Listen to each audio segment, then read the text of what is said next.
Hello all, welcome and welcome back to my YouTube channel. आज के इस video में हम हिंदी का गद्य साहित्य डॉक्टर रामचंद्र तिवारी की पुस्तक से नाटक विधा के प्रश्नों को देखने वाले हैं। हमने पिछले वीडियो में समकालीन नाटककार वाले सेक्शन को प्रारंभ किया था और जब हम इससे पढ़ रहे थे तो हमने प्रारंभ में ही जान लिया था कि इसमें कुल 3 पीढ़ियाँ हमें दिखाई देती हैं। समकालीन नाटककार में 3 पीढ़ियाँ हैं, जिनमें से पहली और दूसरी पीढ़ी के नाटककारों को हमने पिछले वीडियो में कवर कर लिया था। आज हम तीसरी पीढ़ी यानी ज्ञानदेव अग्निहोत्री से हम इस वीडियो को प्रारंभ कर रहे हैं, ठीक है।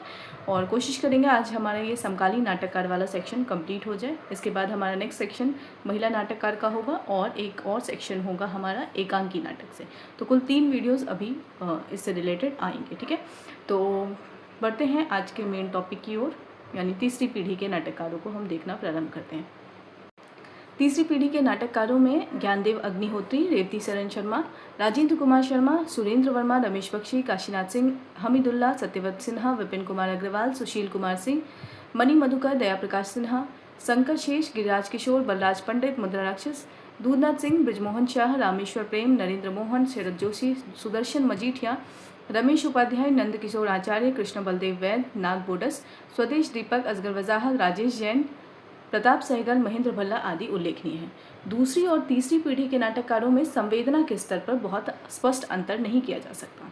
दूसरी पीढ़ी के नाटककारों में मोहन राकेश थे, लक्ष्मी नारायण लाल थे, लक्ष्मीकांत वर्मा थे, सर्वेश्वर दयाल सक्सेना थे आदि को आसानी से तीसरी पीढ़ी की नाट्य संवेदना के साथ जोड़ा जा सकता है। भीष्म साहनी ये भी दूसरी पीढ़ी के थे और अमृत राय ये भी दूसरी पीढ़ी के थे। इनके नाटक भी तीसरी पीढ़ी के जनवादी नाट्य चेतना से संबंध माने जा सकते हैं। रचना के स्तर पर पूर्ववर्ती पीढ़ी नई पीढ़ी के साथ संश्लिष्ट मात्र से जुड़ी होती हैं, संश्लिष्ट भाव से जुड़ी होती हैं। यहाँ पीढ़ियों का अलग अलग उल्लेख विवेचन की सुविधा की दृष्टि से किया गया। यानी अगर हम दूसरी पीढ़ी के कुछ रचनाकारों को देखें, जैसे भीष्म साहनी, अमृत राय, मोहन राकेश, लक्ष्मी नारायण लाल, इन नाटककारों को देखें तो ये तीसरी पीढ़ी से कहीं ना कहीं जुड़ाव रखते हैं, ठीक है। फिर भी हम तीसरी पीढ़ी के जो प्रमुख रचनाकार हैं उनको देख लेते हैं। जैसे पहले रचनाकार हैं तीसरी पीढ़ी के ज्ञानदेव अग्निहोत्री, जिनका समय 1935 से 1994 है। पहला प्रश्न है, ज्ञानदेव अग्निहोत्री के प्रतीकात्मक नाटक शुतुरमुर्ग का प्रकाशन 1968 है। ये किस काल की राजनीतिक स्थितियों पर चोट की गई है इसमें, ठीक है। इस नाटक में यानी ज्ञानदेव अग्निहोत्री के प्रतीकात्मक नाटक शुतुरमुर्ग में किस काल की राजनीतिक स्थितियों पर चोट की गई है? सही उत्तर क्या होगा? नेहरू काल की राजनीतिक स्थितियों पर चोट की गई है। तथ्य देख लेते हैं। ज्ञानदेव अग्निहोत्री को उनके शुतुरमुर्ग नाटक के प्रकाशन से पर्याप्त ख्याति प्राप्त हुई है और अनुष्ठान शुतुरमुर्ग के बाद की रचना है।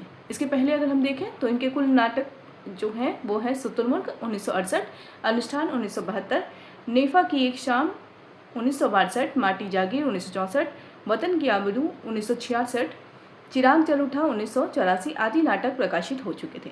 नेफा की एक शाम में चीनी आक्रमण के समय की स्थिति का चित्रण है। माटी जागीर में अब अगर हम देखें तो इनके समस्त नाटकों की जो विषय वस्तु है उसके विषय में बताया गया है।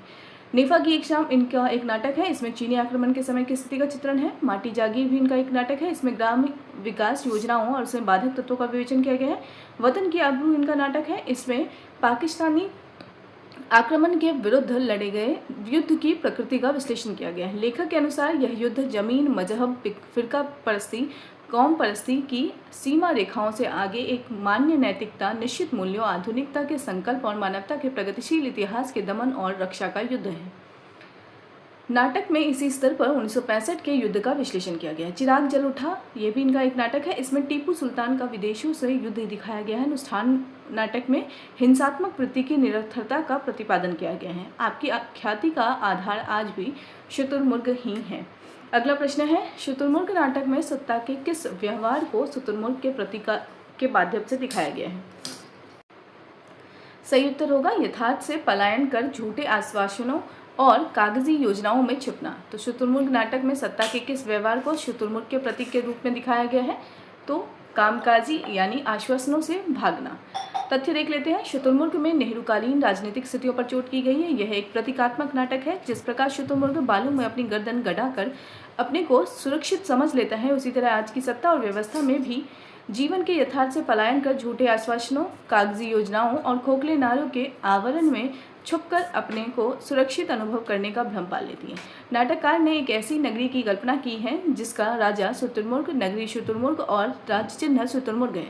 राजा विरोधी लाल को विकास मंत्री, मामूली राम को जनता का नेता और सुबोधी लाल को व्यवस्थापक बनाकर स्वयं शुतुरमुर्ग की स्वर्ण प्रतिमा और उसके ऊपर स्वर्ण छत्र के निर्माण कराने में लग जाता है। जनता भूख से मरती है और राजा शुतुरमुर्ग की प्रतिमा के निर्माण में स्वर्ण मुद्राएं खर्च करता है। अंत में राजा मुकुटोधारी मंत्रियों के सामने त्रस्त, भयभीत, निर्वासित रूप में सामने आता है। पूरा नाटक व्यंग्यात्मक है। अगले रचनाकार है सुरेंद्र वर्मा। सुरेंद्र वर्मा का समय है 1941। प्रश्न है, सुरेंद्र वर्मा के किस नाटक में महाभारत के द्रौपदी मिथक को आधुनिक सुरेखा और उसके पति मनमोहन के खंडित व्यक्तित्व के माध्यम से प्रस्तुत किया गया है? सही उत्तर क्या होगा? द्रौपदी में। तथ्य देख लेते हैं। सुरेंद्र वर्मा 1941 इनका जन्मवर्ष है। नए नाटककारों में अपना विशिष्ट स्थान रखते हैं। द्रौपदी इनका पहला नाटक है। 1972 प्रकाशन वर्ष है। सेतुबंध 1972, नायक खलनायक विदूषक 1972, सूर्य की अंतिम किरण से सूर्य की पहली किरण तक 1975, आठवां सर्ग 1976, छोटे सैयद बड़े सैयद 1982, एक दुनिया एक 1987, शकुंतला की अंगूठी 1990, कैदे हयात 1993, रतिका कंगन 2010 आदि आपके प्रसिद्ध नाटक हैं। तथ्य देख लेते हैं। द्रौपदी नाटक से आपको विशेष ख्याति प्राप्त हुई है। इसमें महाभारत कालीन द्रौपदी के 5 पतियों के मिथक को आधुनिक जीवन संदर्भ के अनुकूल बिल्कुल नए रूप में प्रस्तुत किया गया है। सुरेखा के पति मनमोहन का व्यक्तित्व खंडित है। वह अनैतिक है, महत्वाकांक्षी है, अर्थलोलुप है, कामुक है और आत्मानिवेशी भी है। उसके ये विभाजित रूप ही सुरेखा के लिए 5 पति बन जाते हैं। मनमोहन का यह खंडित व्यक्तित्व पूरे घर को खंडित कर देता है। नाटककार ने अनेक रंग युक्तियों का प्रयोग करके नाटक के मंचीय प्रभाव में वृद्धि की है।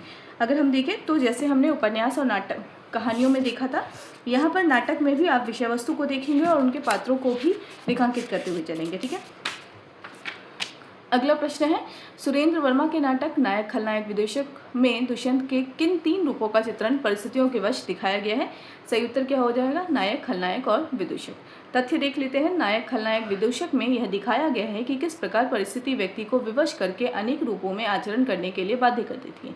एक ही पात्र कभी नायक, कभी खलनायक, कभी विदूषक जैसा आचरण करता है। कण्व के आश्रम में शकुंतला से प्रेम करने वाला दुष्यंत नायक है।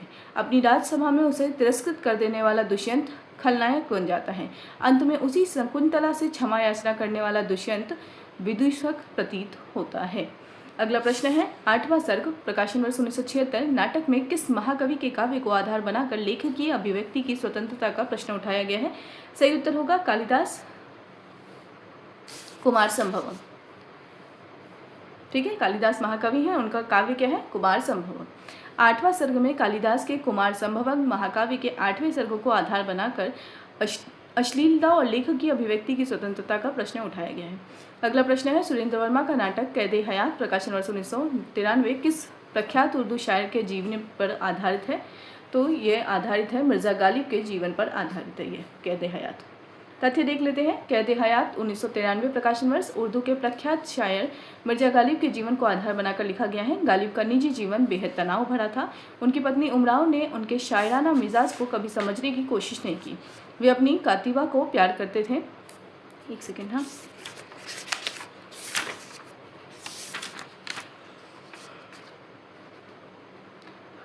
कैदे हयात वे अपनी कातिबा को प्यार करते थे। कातिबा या फातिबा पता नहीं, कातिबा ही पुस्तक में लिखा है। ठीक है, तो वे अपनी कातिबा को प्यार करते थे। उनका खर्च ज़्यादा और आमदनी कम थी। सरकारी मुआवजे की रकम बढ़ावाने के लिए उन्होंने ब्रिटिश सरकार से अपील की थी। इसी सिलसिले में उन्हें कलकत्ता जाना पड़ा था। वे बहुतों के कर्जदार थे। लौटे तो उन्हें पता चला कि महाजनों ने डिग्री करा रखी है। वे घर में कैद होकर रह गए हैं। बाहर निकलने पर गिरफ्तारी का डर था। उनकी कातिबा इस समय मृत्युशैया पर थी। चाहते हुए भी वे इससे मिल नहीं सके। कातिबा से मिलने पर पत्नी से बचे खुचे रिश्ते के भी हमेशा के लिए टूट जाने का भय था। इस नाटक में किसी भी परंपरा तोड़ने वाले शायर या रचनाकार के तनाव भरे जीवन की झलक देखी जा सकती है। नाटक की भाषा में फारसी शब्दों की बहुलता है। यह भाषा हिंदी के सामान्य पाठकों और दर्शकों के लिए नाटक के कथ्य तक पहुंचने में व्यवधान बन सकती है। श्री वर्मा की नाट्य रचना प्रतिभा अभी चुकी नहीं है। उनमें अभी अनेक संभावनाएं हैं। तो अगर हम देखें तो यहाँ हमने सुरेंद्र वर्मा के नाटकों को देखा। अगला प्रश्न भी इन्हीं से संबंधित है। भावना के अभाव में शारीरिक संबंध निरर्थक है। यह अवधारणा सुरेंद्र वर्मा के किस नाटक में सशक्त रूप से प्रस्तुत की गई है? तो सेतुबंध नाटक में। ठीक है, तथ्य देख लेते हैं। सेतुबंध संस्कृत के प्राचीन नाटक सेतुबंध वाकाटक नरेश प्रवर सेन द्वितीय द्वारा रचित है। ठीक है, तो अगर हम संस्कृत में देखें तो वो प्रवर सेन द्वितीय द्वारा रचित सेतुबंध है और उसी का रूप जो हमको दिखाई देता है सेतुबंध नाटक में। तो सेतुबंध संस्कृत के प्राचीन नाटक सेतुबंध को आधार बनाकर लिखा गया है। इसमें आधुनिक नारी की प्रेम संबंधी अवधारणा को सशक्त रूप में प्रस्तुत किया गया है। इस ओर संकेत किया गया है कि भावना के अभाव में शारीरिक संबंध निरर्थक है। अगली जो रचना है इनकी, यानी अगला नाटक है सूर्य की अंतिम किरण से सूर्य की पहली किरण तक। यह भी नाटक सुरेंद्र वर्मा का है। इसमें नारीत्व की सार्थकता की तलाश की गई है। इसके संबंध में गिरीश रस्तोगी की टिप्पणी ध्यान देने योग्य है, तो ये हमारे लिए महत्वपूर्ण हो जाएगा। क्या उन्होंने लिखा है गिरीश रस्तोगी ने इस रचना के विषय में? सही शब्दों में निश्चय ही यह हिंदी में अकेला नाटक है जो वर्जनाओं पुराने मूल्यों, ठीक है, यहाँ पुराने मूल्यों आएगा, सामाजिक निषेधों और पति पत्नी के रिश्ते को लेकर बनी हुई अत्यंत नैतिक पवित्र तस्वीर को तोड़ता है, बिना किसी कुंठा के या अपराध बोध के। तो यह गिरीश रस्तोगी का जो कथन है वह सूर्य की अंतिम किरण से सूर्य की पहली किरण तक नाटक के संदर्भ में है। ठीक है, सुरेंद्र वर्मा का एक और नाटक है छोटे सैयद बड़े सैयद। ठीक है, इसमें मुगल सम्राट मोहम्मद शाह के समय के अस्थिर, घृणित, स्वार्थ प्रेरित और कुटिल राजनीतिक गतिविधियों के माध्यम से आधुनिक राजनीतिक अस्थिरता और स्वार्थपरता की ओर संकेत किया गया है। इस नाटक में वर्मा जी ने अपनी स्त्री पुरुष संबंधों के विश्लेषण की परिचित भूमि से बाहर आकर व्यापक जीवन संदर्भों का साक्षात्कार किया है। एक दुनी एक, ये भी नाटक इन्हीं का है, सुरेंद्र वर्मा का। इसमें एक ऐसे व्यक्ति को प्रस्तुत किया गया है जो काम संबंधों के द्वारा दूसरे से जुड़ना चाहता है किंतु जुड़ नहीं पाता है, अर्थात उसकी जिंदगी का पहाड़ा एक दुनी दो ना होकर एक दुनी एक रह जाता है। शकुंतला की अंगूठी भी इन्हीं का नाटक है, प्रकाशन वर्ष 1990। इसमें आज की यथार्थपरक मंचन शैली के माध्यम से संघर्ष विहीन प्राचीन नाट्य दृष्टि का पुनर्निर्माण किया गया है। इसमें नाटक के पात्र मंच पर कालिदास के अभिज्ञान शाकुंतल का रिहर्सल करते हैं। इस क्रम में उनका अपना जीवन यथार्थ भी दृश्यांकित होता चलता है और आधुनिक दुष्यंत और शकुंतला उभरकर सामने आते हैं। आधुनिक दुष्यंत को अमेरिकन थिएटर की स्टडी के लिए फेलोशिप मिल जाती है और वह शकुंतला को छोड़कर अमेरिका चला जाता है। शकुंतला उसे मुक्त कर देती है और सुदर्शन के साथ घर बसा देती है। आधुनिक दुष्यंत के लिए संतान जरूरी नहीं है, अकेला होना और रोना यही उसकी नियति है। नाटक का मूल कथ्य आज की इस मध्यवर्गीय जीवन स्थिति का उद्घाटन ही है। अगले रचनाकार या नाटककार रेवती शरण शर्मा है। इनका समय है 1924 से 2016। पहला प्रश्न है, रेवती शरण शर्मा के किस नाटक में एक मुसलमान प्रोफेसर और बंगाली लड़की के प्रेम के माध्यम से अमानवीयता की दीवार को तोड़ा गया है? सही उत्तर क्या होगा? दीपशिखा। तथ्य देख लेते हैं। रेवती शरण शर्मा 1924 से 2016 आधुनिक विचारों के रचनाकार हैं। चिराग की लौ 1962, अपनी धरती 1963, अंधेरे का बेटा 1969, न धर्म न ईमान 1970, दीपशिखा 1973 आदि आपके प्रकाशित नाटक हैं। आपने अपने नाटकों में आधुनिक विचारों के अनुकूल वस्तु और पात्र की कल्पना की है। न धर्म न ईरान नाटक से आपको विशेष ख्याति मिली है। ठीक है, न धर्म न ईमान, यह नाटक जो है इनको विशेष रूप से इस नाटक के लिए जाना जाता है। इसमें स्त्री पुरुष संबंधों को नए संदर्भ के अनुकूल यथार्थ के स्तर पर प्रस्तुत किया है। किस नाटक में? न धर्म न इंसान न ईरान। ठीक है, अगला नाटक इनका है दीपशिखा। इसमें आपने एक मुसलमान प्रोफेसर और बंगाली लड़की के प्रेम को समर्थन देकर भेदभाव, नफरत और अमानवीयता की दीवार को तोड़ा है और नए जीवन मूल्यों को प्रतिष्ठित किया है। अगले रचनाकार हैं राजेंद्र कुमार शर्मा। तथ्य देखने से पहले प्रश्न देख लेते हैं। राजेंद्र कुमार शर्मा का नाटक कौन सा नहीं है? तो सही उत्तर क्या होगा? कैद हयात नहीं है। रेत की दीवार है 1963 प्रकाशन वर्ष है, अपनी कमाई 1969 प्रकाशन वर्ष है और नीलामघर 1970 प्रकाशन वर्ष है। तथ्य देख लेते हैं। राजेंद्र कुमार शर्मा एक सौदेश्यतावादी नाटक लेखक हैं। रेत की दीवार 1963, अपनी कमाई 1969, नीलामघर 1977 आदि आपके प्रकाशित नाटक हैं। इनका नाटक एक है अपनी कमाई। इसमें पंजाब सरकार द्वारा अपनी कमाई पंजाब सरकार द्वारा पुरस्कृत हो चुका है। आपने अपने नाटकों में बेईमानी, रिश्वतखोरी और भ्रष्टाचार का खुलकर विरोध किया है। आपके नाटक अभिनयी हैं। उद्देश्य तक पहुंचने के लिए आप पूर्व निर्दिष्ट पद्धति पर घटनाओं का संयोजन करते हैं, अतः आपके नाटक कलात्मक सौष्ठव की दृष्टि से कमजोर है। अगले नाटककार हैं रमेश बख्शी। इनका समय है 1936 से 1992।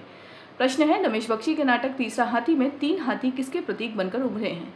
तो तीसरे हाथी में जो हाथी हैं वो 3 पीढ़ियों के प्रतीक के रूप में हैं। तथ्य देख लेते हैं। रमेश बख्शी, जिनका समय 1936 से 92 है, आधुनिक जीवन की विसंगतियों एवं विडंबनाओं के नाटककार हैं। इनके नाटकों को देख लेते हैं। यानी देवयानी का कहना पहला नाटक है, 1972 में प्रकाशित है। तीसरा हाथी 1975 में, वामाचार 1977 में, यादव के घर, कसे हुए तार 1979 में। ये आदि आपके प्रकाशित नाटक हैं। देवयानी का कहना इनका एक नाटक है और इस नाटक से आपको विशेष ख्याति प्राप्त हुई थी। इस नाटक की नायिका सारे परंपरागत मूल्यों को एक झटके से तोड़ देना चाहती है। इनका अगला नाटक है तीसरा हाथी। इसमें 3 हाथी 3 पीढ़ियों के प्रतीक बन गए हैं। तीसरा हाथी ब्रिटिश युग के समृद्ध जमींदार परिवार के मूल्यों मान्यताओं का प्रतीक है जो अब बोझ बनकर असह्य हो उठा है। तो तीसरा हाथी ब्रिटिश युग के समृद्ध जमींदार परिवार के मूल्य मान्यताओं का प्रतीक है जो अब बोझ बनकर असह्य हो उठा है। ठीक है, तो यहाँ पे पूछा क्या गया, तीनों हाथी किसके प्रतीक बनकर उभरे? तो तीनों हाथी पीढ़ी के प्रतीक बन गए। अगर सिर्फ तीसरा हाथी के प्रतीक के विषय में पूछा जाता तो फिर हम आगे ये वाली पंक्ति लिखते कि वो ब्रिटिश युग के समृद्ध जमींदार परिवार का प्रतीक है। अगला प्रश्न देखने से पहले एक और जो नाटक का तथ्य है वो भी देख लेते हैं। यानी वामाचार इनका नाटक है और इसमें आज के युग को सभी प्रकार के भ्रष्टाचारों से युक्त वामाचार के युग के रूप में पेश किया गया है। एक नाटक है कसे हुए तार। इसमें यह दिखाया गया है कि मांडू की रानी रूपवती ने स्वतंत्रता की बीन के तारों को कसा था। वह तो इसे न बजा सकी, किंतु यदि ये तार ढीले न पड़े तो आगे कोई भी सदी इन्हें बजा सकेगी। इस नाटक में न्याय के लिए संघर्ष करते रहने की प्रेरणा दी गई है। सब मिलाकर रमेश बख्शी एक बोल्ड आधुनिकतावादी नाटककार के रूप में पहचाने जाते हैं। अगले नाटककार हैं काशीनाथ सिंह, जिनका समय 1936 है। काशीनाथ सिंह के नाटक घुआस 1967 में मुख्य रूप से किसका चित्रण किया गया है? सही उत्तर क्या होगा? बुद्धिजीवी वर्ग की संत्रस्त मानसिकता और निष्क्रिय मानसिकता का इसमें चित्रण किया गया है। तथ्य देख लेते हैं। काशीनाथ सिंह का नाटक घुआस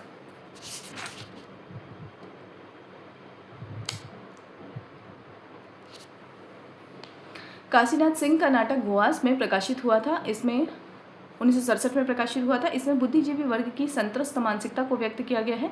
पूरे नाटक में यह एहसास कराया गया है कि कोई है जो अलक्षित है किंतु जिसे सर्वत्र महसूस किया जा सकता है। उससे भयाक्रांत लोग कुछ भी करने में असमर्थ हैं। लोग उसका कुछ नहीं कर पाते, निष्क्रिय होकर नफरत से बेचैन यूं ही पड़े रहते हैं। अगले नाटककार है हमीदुल्लाह। इनसे संबंधित प्रश्न है। हमीदुल्लाह के नाटक दरिंदे 1975 प्रकाशन वर्ष है। इनका मुख्य प्रतिपाद्य क्या है? सही उत्तर क्या होगा? आज का सभ्य मनुष्य भीतर से पशु से गया गुजरा है। अगर हम दरिंदे की बात करें तो दरिंदे में यह दिखाने की कोशिश की गई है कि आज का जो सभ्य मनुष्य है वो पशु से भी गया गुजरा है। तथ्य देख लेते हैं। हमीदुल्लाह ने एक व्यंग नाटककार के रूप में अपनी पहचान कायम की। उन्होंने अपने नाटकों में आज के माहौल और मानसिकता को व्यंग रूप में प्रस्तुत किया है। इनके नाटक हैं उलझी आकृतियाँ, प्रकाशन वर्ष 1973, दरिंदे 1975, उत्तर उर्वशी 1979, हरवार 1986। ठीक है, तथ्य देख लेते हैं। उलझी आकृतियाँ इनका नाटक है। इसमें 3 नाटक यानी समय संदर्भ, एक और युद्ध, उलझी आकृतियाँ, ये 3 नाटक संकलित हैं। उलझी आकृतियाँ एक नाटक है। इसके अंतर्गत 3 नाटक है, समय संदर्भ, एक और युद्ध, उलझी आकृतियाँ। समय संदर्भ की अगर हम बात करें, इसमें जो 3 नाटक थे, उलझी आकृतियों में 3 नाटक थे। तो पहला है समय संदर्भ। इसमें आज की मशीनी मानव की मानसिकता का एहसास कराया गया है। दूसरा, एक और युद्ध में नाटककार ने बांग्लादेश युद्ध में विजय के बाद नैतिक, सामाजिक, आर्थिक मोर्चे पर उससे बड़े युद्ध के लड़ने की बात पर बल दिया है। उलझी आकृतियाँ तीसरा जो इसका नाटक है। उलझी आकृतियों में एक दफ्तर के जीवन को केंद्र में रखकर यह दिखाया गया है कि आज सामाजिक प्रतिष्ठा का एकमात्र आधार पैसा है। इसके लिए सभी समझौता करते हैं और सभी आकृतियां अपने आप में उलझी हुई हैं। इनका दूसरा नाटक है दरिंदे। इसमें यह दिखाया गया है कि आज का सभ्य मनुष्य भीतर से पशु से भी गया गुजरा है। तीसरा नाटक इनका है हरवार। इसमें एक ऐसे बॉस को प्रस्तुत किया गया है जो अपनी कंपनी में शंकिता नामक युवती को मात्र इसलिए नियुक्त कर लेता है कि उसके द्वारा वह अपने अधिकारियों को संतुष्ट रख सके। युवती विद्रोह करना चाहती है किंतु विवश है। यह भी शोषण का एक घृणित रूप है। वस्तुतः हमीदुल्लाह की दृष्टि आज के पूरे मानवीय जीवन संदर्भ की विद्रूपता पर केंद्रित है। इस विद्रूपता को उन्होंने नए नाट्य शिल्प के माध्यम से प्रत्यक्ष करना चाहा है। अगले नाटककार हैं सत्यव्रत सिन्हा। इनका इनसे संबंधित पहला प्रश्न है, सत्यव्रत सिन्हा के नाटक अमृतपुत्र प्रकाशन वर्ष 1974 में किन 3 अवकाश प्राप्त पात्रों का मृत्यु से साक्षात्कार कराया गया है? सही उत्तर क्या होगा? जज, प्रोफेसर, असिस्टेंट अकाउंटेंट जनरल। तथ्य देख लेते हैं। सत्यव्रत सिन्हा ने एक ही नाटक अमृतपुत्र लिखा है। वस्तुतः आप विसंगति को उभार कर संगति की खोज करने वाले आधुनिकता बोध के नाटककार हैं। इस स्तर पर आपको लक्ष्मीकांत वर्मा और विपिन कुमार अग्रवाल के साथ रखकर देखा जा सकता है।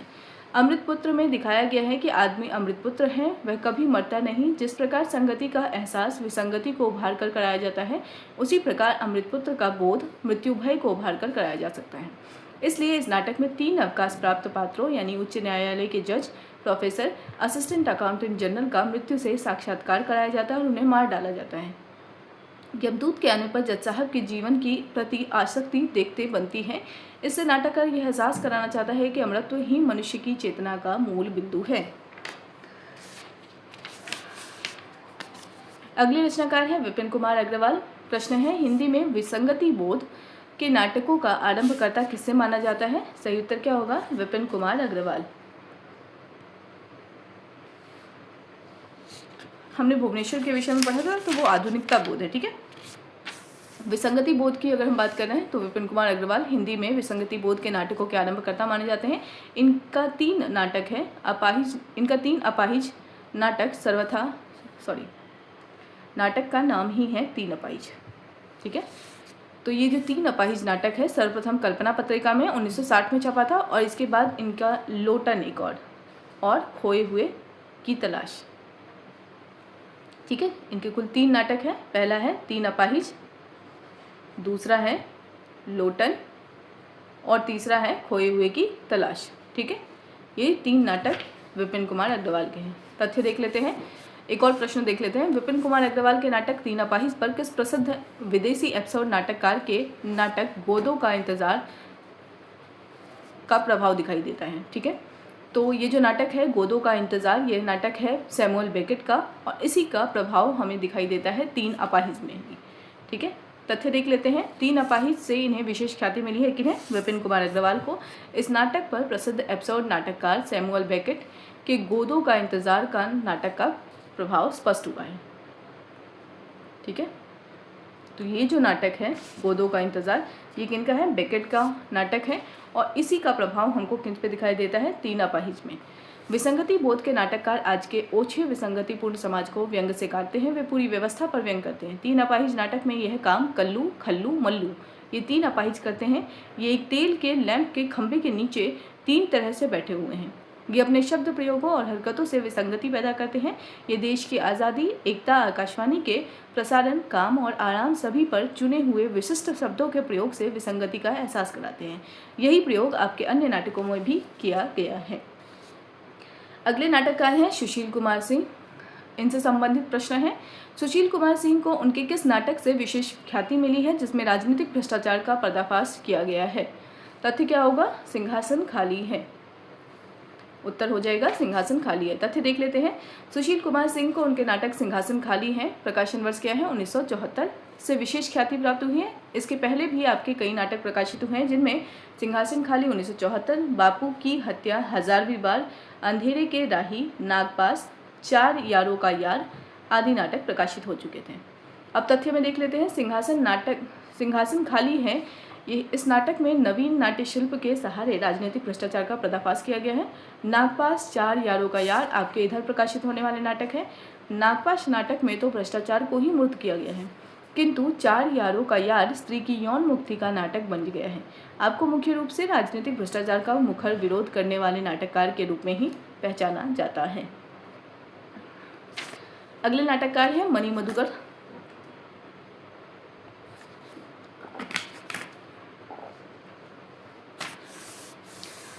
मणि मधुकर का समय है 1942 से 1995। पहला प्रश्न है, मणि मधुकर के चर्चित नाटक रसगंधर्व प्रकाशन वर्ष 1975, इसमें जेल किसका प्रतीक है? सही उत्तर होगा व्यवस्था का प्रतीक है जेल। तथ्य देख लेते हैं। मणि मधुकर 1942 से 1995 को रसगंधर्व से विशेष ख्याति प्राप्त हुई है। तो अगर देखा जाए तो मणि मधुकर की ख्याति रसगंधर्व नाटक से है। ठीक है, इसके बाद इनके कई नाटक प्रकाशित हुए हैं, जैसे अगर हम देखें तो रसगंधर्व का प्रकाशन वर्ष 1975 है, बुलबुल की सराय 1978 है, दुलारी बाई 1978 है, खेला पोलमपुर 1979 है, एक तारीख की आंख 1980 है। तथ्य देख लेते हैं। जो रसगंधर्व नाटक है आज की राजनीतिक सामाजिक स्थितियों की अर्थहीनता और विसंगति का एहसास कराने वाला एक सर्वथा नवीन नाट्य प्रयोग है। नाटक जेल के एक हिस्से से आरंभ होता है। इसमें अ, ब, स, द 4 कैदी हैं। इन्हें जादूगर, दर्जी, राजगीर और बढ़ई कहा गया है, अर्थात ये आम आदमी के प्रतीक हैं। जेल व्यवस्था का प्रतीक है। जो जेल है वह व्यवस्था का प्रतीक है। व्यवस्था के जेल में कैद ये 4 आम आदमी अपने संवादों, व्यंग्योक्तियों, हाव भावों और चेष्टाओं से आज के जीवन की विसंगति को मूर्त करते हैं। ठीक है, कहीं कहीं हरसो रह गया है तो मैं पढ़ दे रही हूँ, लेकिन अगर आप लिखेंगे तो आप सही लिखेंगे। ठीक है, जीवन की विसंगति को मूर्त करते हैं। इसे विसंगति के नाटक के रूप में पहचाना गया है, किंतु गिरीश रस्तोगी के अनुसार उसे न मात्र एब्सर्ड नाटक कहा जा सकता है, न यथार्थवादी, न मात्र एक फैंटेसी, न प्रतीकात्मक नाटक। वस्तुतः उसकी सारी विशेषता अपने उस लचीलेपन में है, उस समन्वित सौंदर्य और संश्लिष्ट काव्य दृष्टि में है जो उसमें पैदा होती जाती है। तो इस नाटक के संदर्भ में भी गिरीश रस्तोगी का यह कथन आपके लिए महत्वपूर्ण हो जाता है। ठीक है, सिद्धनाथ कुमार के अनुसार, अब एक और रचनाकार या कह सकते हैं लेखक इस पर टिप्पणी कर रहे हैं रसगंधर्व के विषय में। तो सिद्धनाथ कुमार के अनुसार रसगंधर्व न कथानक का नाटक है, न चरित्र का, यह तो विचारों से अधिक अपने युग मानस में उमड़ती गुमड़ती विभिन्न प्रकार की विशुद्ध अनुभूतियों का नाटक है। तो सिद्धनाथ कुमार की भी यह टिप्पणी आपके लिए महत्वपूर्ण है। मणि मधुकर की दूसरी रचना है, यानी इनका दूसरा नाटक दुलारी बाई है। इसकी रचना लोक नाट्य शैली, पारसी रंगमंच तथा संस्कृत नाटक के कुछ तत्वों को मिलाकर एक संश्लिष्ट नाट्य प्रयोग के रूप में की गई है। इसमें एक नाटक मंडली चलाने वाली औरत दुलारी बाई को केंद्र में रखकर पुराने संस्कारों, अंधविश्वासों और रूढ़ियों पर चोट की गई है। बुलबुल की सराय में भी लोक नाट्य शैली का प्रयोग किया गया है। इसमें भी आधुनिक राजनीतिक विसंगति पर व्यंग किया गया है। यह नाटक रसगंधर्व की उपलब्धियों से आगे नहीं बढ़ पाता। खेला पोलमपुर यह भी एक नाटक है और इसमें स्वार्थ लोलुप सत्ता के दिग्भ्रमित होकर विनिष्ट होने की संभावना की ओर संकेत किया गया है। अगला प्रश्न है, मणि मधुकर ने अपने किस नाटक में कबीर के व्यक्तित्व को केंद्र में रखा है? सही उत्तर क्या होगा? एक तारे की आंख। तथ्य देख लेते हैं। एक तारे की आंख कबीर के व्यक्तित्व को केंद्र में रखकर लिखा गया है। आलोचकों को शिकायत है कि इसमें कबीर का क्रांतिकारी व्यक्तित्व नहीं उभर पाया है। वस्तुतः अपने इन सभी नाट्य प्रयोगों में मणि मधुकर रसगंधर्व से आगे नहीं बढ़ सके हैं। ठीक है, अगले रचनाकार या नाटककार हैं दया प्रकाश सिन्हा। इनका जन्मवर्ष है 1935। प्रश्न है, दया प्रकाश सिन्हा के किस नाटक को तानाशाह के उदय और पतन की सर्वकालिक गाथा माना गया है, जिसमें कंस तानाशाह का प्रतीक है? तो नाटक का नाम क्या है? कथा एक कंस की, और ये नाटक है दया प्रकाश सिन्हा की। तथ्य देख लेते हैं। दया प्रकाश सिन्हा, जिनका जन्मवर्ष 1935 है, इनका पहला बाल नाटक संग्रह पंचतंत्र है। अभिनय लघु नाटक है यह। 1960 में यह प्रकाशित हुआ था। नाटक देख लेते हैं इनके कौन कौन से नाटक हैं। पहला है पंचतंत्र 1960 में, सांझ सवेरा 1958 में, मन के भवन 1968 में, दुश्मन 1969, अपने अपने राव 1972, इतिहास चक्र, यह प्रश्न पूछा भी गया है इतिहास चक्र। ठीक है, तो आपके लिए ये राइटर भी इम्पोर्टेंट हैं। ओह अमेरिका 1973, सांझ सवेरा 1974, मेरे भाई मेरे दोस्त 1974, रक्तबीज 2007, कथा एक कंस की 1976, 1980, सादा राव का, सीढ़ियाँ 1990, सम्राट अशोक आदि अनेक नाटक प्रकाशित हुए हैं। अब तथ्य देख लेते हैं। रंगमंच से सक्रिय रूप से जुड़े होने के कारण अभिनेता एवं मंचोपयोगिता आपके सभी नाटकों की विशेषता है। अपने नाटकों की सर्वप्रथम प्रस्तुति के आप स्वयं निर्देशक या अभिनेता रहे हैं। आपकी प्रतिभा की अभिव्यक्ति नाट्य लेखन की प्रायः सभी विधाओं जैसे हास्य, व्यंग्य, सामाजिक परिवेश और समस्याएं, व्यक्तिपरक संबंधों के अन्वेषण, मनोवैज्ञानिक विश्लेषण के माध्यम से हुई है। किंतु आपके नाटककार का सर्वश्रेष्ठ साक्षात्कार आपके राजनीतिक नाटकों में होता है। अपनी राजनीतिक नाटक त्रयी इतिहास चक्र, कथा एक कंस की और सीढ़ियाँ। ठीक है, तो राजनीतिक नाटक की त्रयी कौन कौन सी हैं इनमें? दया प्रकाश सिन्हा की इतिहास चक्र है, कथा एक कंस की और सीढ़ियाँ। इनके द्वारा आपने व्यक्ति और सत्ता के पारस्परिक युग निरपेक्ष संबंधों को नाटकीय मुहावरे में ढालने का अद्वितीय प्रयास किया है। अगला नाटक है कथा एक कंस की। किसी भी युग में जन्मे तानाशाह के उदय और पतन की सार्वकालिक गाथा है। इसमें कंस तानाशाह का प्रतीक है, जो तानाशाह का प्रतीक है कंस। तो कृष्ण तानाशाही के विरुद्ध विद्रोह करती युवा शक्ति का। आधुनिक संदर्भों में मिथक के नाटकीय निरूपण का यह एक अत्यंत सफल प्रयोग है। इससे नाटककार को विशेष प्रतिष्ठा प्राप्त हुई है। अगला प्रश्न है, इतिहास चक्र किस प्रकार का नाटक है? तो सही उत्तर क्या होगा? युद्ध विरोधी नाटक है ये इतिहास चक्र। तथ्य देख लेते हैं। इतिहास चक्र एक युद्ध विरोधी नाटक है जिसमें युद्ध क्यों होते हैं जैसे प्रश्न के उत्तर के लिए राजनेता, पूंजीवादी, बुद्धिजीवी, नौकरशाह और सामान्य जन के प्रतीक चरित्रों के माध्यम से उनकी मन प्रक्रिया का नाटकीय अध्ययन किया गया है। कथा एक कंस की में कृष्ण कथा का नाटकीय अध्ययन किया गया है। अगला प्रश्न है, दया प्रकाश सिन्हा के नाटक सीढ़ियाँ की पृष्ठभूमि क्या है? सही उत्तर क्या होगा? मुगल शासन का अंतिम चरण यानी मोहम्मद शाह रंगीले का समय। तथ्य देख लेते हैं। सीढ़ियाँ नाटक में मोहम्मद शाह रंगीले के शासन के अंतर्गत मुगल शासन के अंतिम चरण में व्याप्त भ्रष्टाचार, नैतिक अवमूल्यन और सामाजिक पतन का चित्रण हमारे आधुनिक सामाजिक अवमूल्यन की ओर संकेत करता है।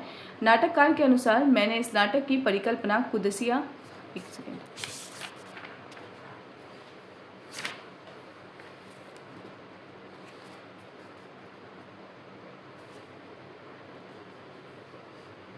कुदसिया ही लिखा हुआ है, ठीक है।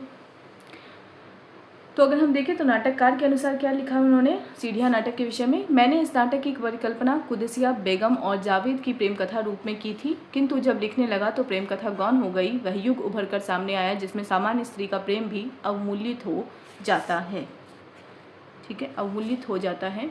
श्री सिन्हा निरंतर रचनारत हैं, अभी आपकी नाट्य संभावनाएं शेष नहीं हुई हैं, ठीक है। अगले रचनाकार या नाटककार महेंद्र भल्ला हैं। इनका समय है 1933 से 2015। इनके अब तक 4 नाटक प्रकाशित हुए हैं। उस चीज़ के इनके 4 नाटक हम देख लेते हैं। उस चीज़ के पेन आमने सामने, उस चीज़ के एन आमने सामने, उस चीज़ के एन, ठीक है, उस चीज़ के एन आमने सामने, दुश्मन और दुश्मन, ठीक है, एक प्रेम कहानी, दुश्मन और दुश्मन एक प्रेम कहानी। एक और नाटक है इनका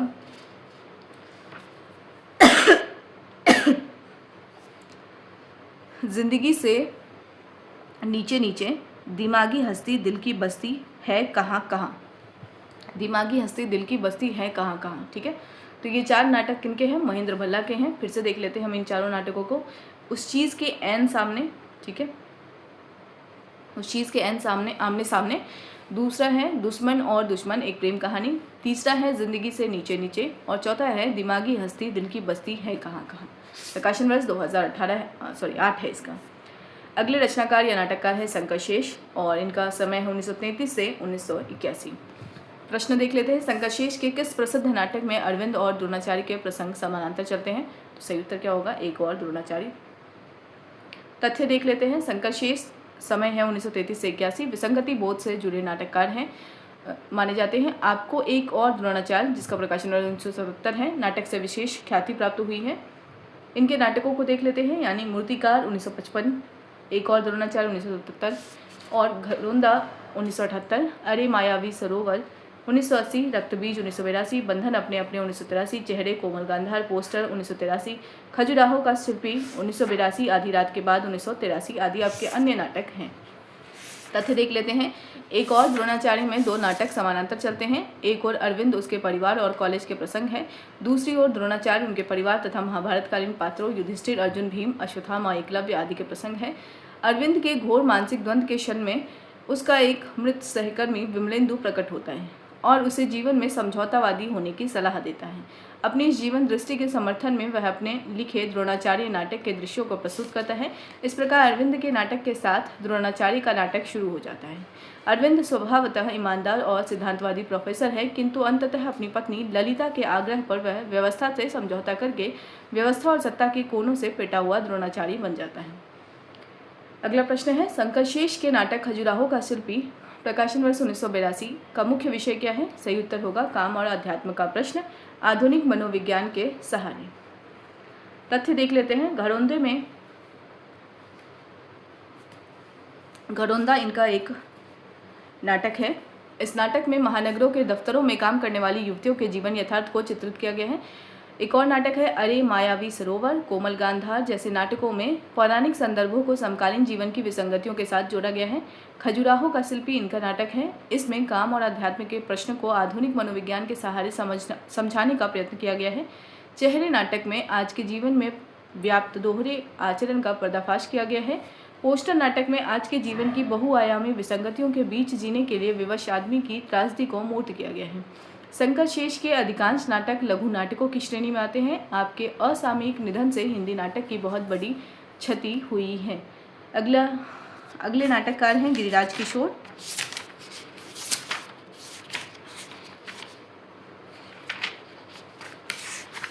गिरिराज किशोर का समय 1937 से 2020 है। पहला प्रश्न है, गिरिराज किशोर के नाटक प्रजा ही रहने दो प्रकाशन वर्ष 1970 में द्रौपदी को किसका प्रतीक बनाया गया है? सही उत्तर क्या होगा? सामान्य जन की पीड़ा का प्रतीक बनाया गया है। तथ्य देख लेते हैं। गिरिराज किशोर मूलतः उपन्यास लेखक हैं, किंतु नाटक के क्षेत्र में भी उन्होंने अपना महत्वपूर्ण स्थान बना लिया है। इनके नाटक हैं बादशाह गुलाम बेगम 1979, प्रजा ही रहने दो 1977, घोड़ा और घास 1980, चेहरे चेहरे किसके चेहरे या कितने चेहरे, शायद चेहरे चेहरे किसके चेहरे, ठीक है 1983, केवल मेरा नाम लो 1984, जुर्म आयद 1987, काट की तोप 2001, गांधी को फांसी दो 2009 आदि इनके प्रकाशित नाटक हैं। पहला अगर हम देखें तो बादशाह गुलाम बेगम में नाटक में मुख्य रूप से सत्ता और व्यवस्था की क्रूरता और तथा उसमें पिसती हुई विवश असहाय एकरस जिंदगी जीती हुई सामान्य जनता एवं उसके कुंठित आक्रोश को मूर्त किया गया है। प्रजा ही रहने दो आपकी एक सशक्त और बहुचर्चित रचना है। इसमें महाभारत के पूरे संदर्भ को आज की परिस्थितियों से बहुत सार्थक ढंग से जोड़ा गया है।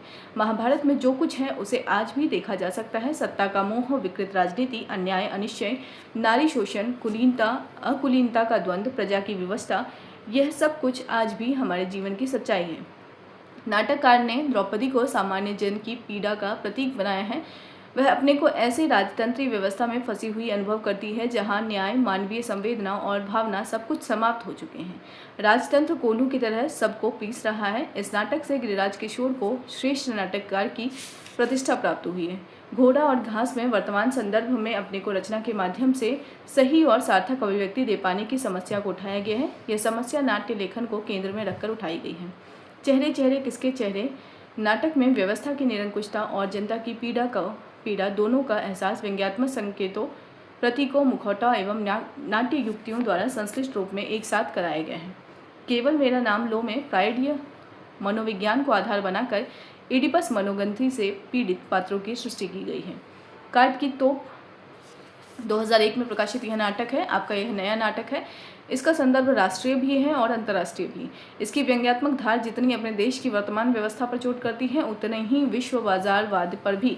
कथा का मुख्य ढांचा दो बड़े छोटे नवाब भाइयों की विवेकहीनता और परस्पर शत्रुभाव पर केंद्रित है, किंतु इसका व्यंग्यात्मक प्रसार संपूर्ण विश्व व्यवस्था को अपने भीतर समेटे हुए है। भाषा और नाटकीय तकनीक दोनों दृष्टियों से यह नाटक सफल सिद्ध हुआ है। देखा जाए तो गिरिराज किशोर के सभी नाटक व्यवस्था के विरोध में लिखे गए हैं। आप अभी निरंतर नाट्य प्रयोगों में लगे हैं। आपकी नाट्य कला के संबंध में निर्णयात्मक रूप से कुछ कहना अभी जल्दबाजी होगी। अगला प्रश्न है, गिरिराज किशोर का कौन सा नाटक न्याय व्यवस्था की जड़ता और उन्मेदी नामक नारी की त्रासदी पर आधारित है?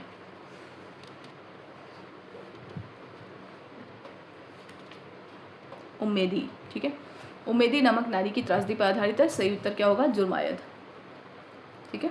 तथ्य देख लेते हैं। जुर्म आयद इनका नाटक है। इसमें न्याय व्यवस्था की जड़ता का उद्घाटन किया गया है। उम्मेदी नामक एक पति परित्यक्ता नारी समाज के काम लोलू भेड़ियों से त्राण पाने के लिए अपनी बच्ची के साथ नदी में कूद पड़ती है। बच्ची डूब जाती है। उम्मेदी को बचा लिया जाता है। उस पर आत्महत्या और पुत्री की हत्या के जुर्म में कानूनी कार्यवाही की जाती है। न्याय मिलने के पहले ही वह प्राण त्याग देती है। जज को उम्मेदी से सहानुभूति है, पर वे कानून से बंधे हैं। इस तनाव में वे भी विक्षिप्त हो जाते हैं। यह नाटक आज की न्याय व्यवस्था के खोखलेपन पर करारी चोट करता है। अगले नाटककार हैं मुद्रा राक्षस और इनका समय है 1933 से 2016। प्रश्न है, मुद्रा राक्षस का नाटक आला अफसर किस रूसी नाटककार के नाटक इंस्पेक्टर जनरल का हिंदी रूपांतरण है? तो सही उत्तर क्या होगा? गोगोल, ठीक है। तो गोगोल का नाटक कौन सा है? Inspector general. और इसका रूसी जो प्रभाव है, ये रूसी एक नाटक है, और इसका प्रभाव हमको आला अफसर में दिखाई देता है, या उसका हिंदी रूपांतरण कह सकते हैं। ठीक है, तथ्य देख लेते हैं। मुद्रा राक्षस समय है 1933 से 2016। नाटक को जनसाधारण से जोड़ने के में विश्वास रखते हैं। आपके नाटक हैं तिलचट्टा 1972, योर्स फेथफुली 1974, मर्जीवा 1974, तेंदुआ 1978, प्रथम प्रस्तुति आला अफसर 1979, गुफाएं 1979, संतोला 1980। संतोला 1980 आपके प्रकाशित नाटक है। तथ्य देख लेते हैं। आला अफसर इनका नाटक है, इससे आपको विशेष ख्याति प्राप्त हुई है। तिलचट्टा नाटक जो है वह यौन कुंठाओं का प्रतीक है। नाटक में इसका बार बार प्रयोग किया गया है। दो स्वप्न दृश्यों की कल्पना द्वारा भी कामकुंठा एवं नैतिक वर्जनाओं को उद्घाटित किया गया है। योर्स फेथफुली नाटक में अधिकारी वर्ग की क्रूरता और स्वार्थपरता को उजागर किया गया है। मर्जीवा नाटक में वर्तमान समाज की पूरी विसंगति और उसमें जीने के लिए अभिशप्त मनुष्य की नियति को मूर्त किया गया है। इस नाटक में पुलिस की मक्कारी, नेताओं का प्रपंच, मंत्रियों की स्वार्थपरता, नक्सलवादियों की ध्वंसकारी राजनीति तथा समाज व्यापी संत्रास, नैराश्य, द्वंद्व, कुंठा एवं हिंसा को दृश्यांकित किया गया है। आला अफसर रूसी नाटककार गोगोल के नाटक इंस्पेक्टर जनरल का हिंदी रूपांतर है। इसमें नौकरशाही के क्रूर कुटिल रूप और नेताओं से उनकी सांठगांठ पर चोट की गई है। नाटक नौटंकी शैली में लिखा गया है। इसे आधुनिक संदर्भ में नौटंकी शैली के बेहतरीन प्रयोग की सशक्त रचना माना गया है। गुफाएं नाटक में भी मानव की आदिम प्रवृत्तियों, क्रूरता, भय, हिंसा, यौनावेग, जंगलीपन की स्थिति का बोध कराया गया है। नाटककार यह कहना चाहता है कि हम चाहे जितना सभ्य होने का स्वांग रच लें, हमारी मनोगुफा में सारी पाश्विक आदिम वृत्तियाँ आज भी अपनी नग्नता में अवशिष्ट हैं। संतोला नाटक में नाटककार ने वर्तमान जीवन स्थितियों के भीतर से ही नए बेहतर समाज रचना को संभावना की खोज का प्रयत्न किया है। संभावना की खोज का प्रयत्न किया है। सब मिलाकर मुद्रा राक्षस के नाटकों में आदिम वृत्तियों, यौन विकृतियों तथा असामान्य स्थितियों को ही अभिव्यक्ति का माध्यम बनाया गया है। यह प्रवृत्ति स्वयं नाटककार की विकृत मानसिकता की ओर संकेत करती है। अगला प्रश्न है, मुद्रा राक्षस के नाटक तेंदुआ में तेंदुआ किसका प्रतीक है? सही उत्तर क्या होगा? मानव की पाश्विक वृत्तियों का तेंदुआ प्रतीक है। तथ्य देख लेते हैं। तेंदुआ मानव की पाश्विक प्रवृत्तियों का प्रतीक है। इसमें नाटककार ने यह दिखाने का प्रयत्न किया है कि आज की सभ्य, सफ़ेदपोश और अभिजात कहे जाने वाले वर्ग में भी हिंसात्मक और पाश्विक प्रवृत्तियां पूरी आक्रामकता के साथ जीवित हैं। अगले नाटककार हैं बलराज पंडित। बलराज पंडित का नाटक पांचवां सवाल किस नाट्य परंपरा के अंतर्गत रखा जा सकता है? सही उत्तर क्या होगा? विसंगति नाटक। तथ्य देख लेते हैं। बलराज पंडित विदेशी नाट्य कला से परिचित हैं। अमेरिकन, जर्मन और जापानी नाटकों के अनुवाद कर चुके हैं और शिल्प समृद्ध होकर नाट्य रचना में प्रवृत्त हुए हैं। आपका पांचवां सवाल नाटक प्रसिद्ध है। प्रकाशन वर्ष इसका 1979 है। यह नाटक के परंपरागत ढांचे को तोड़ने वाला नाटक है। नाटक का आरंभ मंच पर अखबार पढ़ते हुए 4 बूढ़ों से होता है।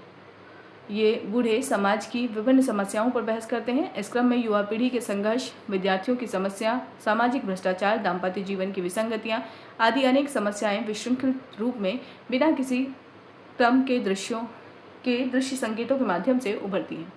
नाटक बिना किसी महत् क्षण के अवतरण के इसी रूप में समाप्त हो जाता है। इस नाटक को विसंगति नाटकों की परंपरा में रखा जा सकता है। अगले नाटककार हैं दूधनाथ सिंह। दूधनाथ सिंह का समय है 1936 से 2018।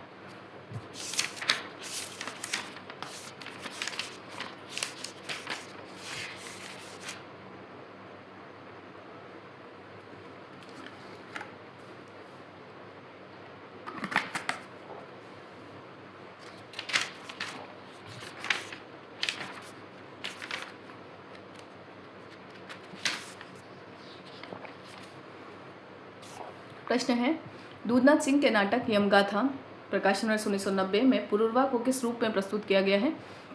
सही उत्तर होगा इंद्र विरोधी लोक रक्षक नायक के रूप में प्रस्तुत किया गया है। ठीक है, तथ्य देख लेते हैं। दूधनाथ सिंह कवि और कहानीकार के रूप में विख्यात हैं। इधर आपने नाट्य लेखन के क्षेत्र में भी एक सशक्त प्रयोग किया है। यमगाथा नाम से आपने पुरुरवा और उर्वशी की पौराणिक गाथा को आधुनिक संदर्भ से जोड़कर नाटक के रूप में प्रस्तुत किया है। आपने पुराणों के रोमांटिक नायक पुरुरवा को इंद्र विरोधी लोक रक्षक नायक के रूप में पेश किया है। उर्वशी सत्तालोलुप और विलासी इंद्र के चंगुल में फंसी हुई एक असहाय नारी है। पुरुरवा उसका उद्धार करता है। यज्ञ प्रजा को लूटने और धन संग्रह करने के वैधानिक अस्त्र रहे हैं। इंद्र पुरुरवा को बंदी बनाकर अपने यातना गृह में डाल देता है। उर्वशी को वह अपने महल के निचले प्रकोष्ठ में बंद कर देता है। पुरुरवा पर उर्वशी को भगाने, अग्नि चुराने, सोमरस में जहर मिलाकर इंद्र को पिलाने के झूठे आरोप लगाए जाते हैं। इन्हीं आरोपों के आधार पर इंद्र उसकी हत्या करा देता है। पुरुरवा अपने लोगों के बीच फिर लौट कर आने के विश्वास के साथ अपने प्राण त्याग देता है। वशिष्ठ को नाटककार ने इंद्र विरोधी दिखाया है। ये अंत में उर्वशी के पुत्र आयु को लेकर आश्रम की खोज में पर्वतों के पार चले जाते हैं। पौराणिक मिथिकी आख्यानों को आधुनिक संदर्भ में जोड़ने की परंपरा नई नहीं है। पौराणिक आख्यानों के लचीलेपन का लाभ उठाकर रचनाकार उनमें आधुनिक जीवन संदर्भों की तलाश करता है, किंतु वह इस बात का ध्यान रखता है कि इस प्रक्रिया में पौराणिक मिथक चिटक कर टूट न जाए।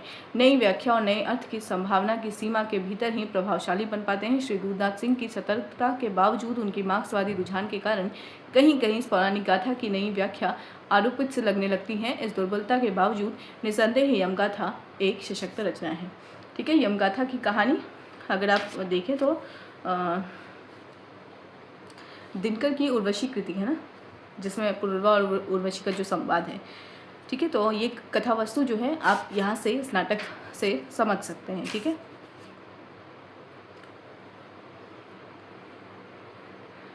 अगले नाटककार हैं ब्रिजमोहन शाह और इनसे संबंधित प्रश्नों को हम अगले वीडियो में देखना प्रारंभ करेंगे। फिलहाल इस वीडियो को यहीं पे एंड करते हैं। वीडियो को एंड तक देखने के लिए थैंक यू सो मच।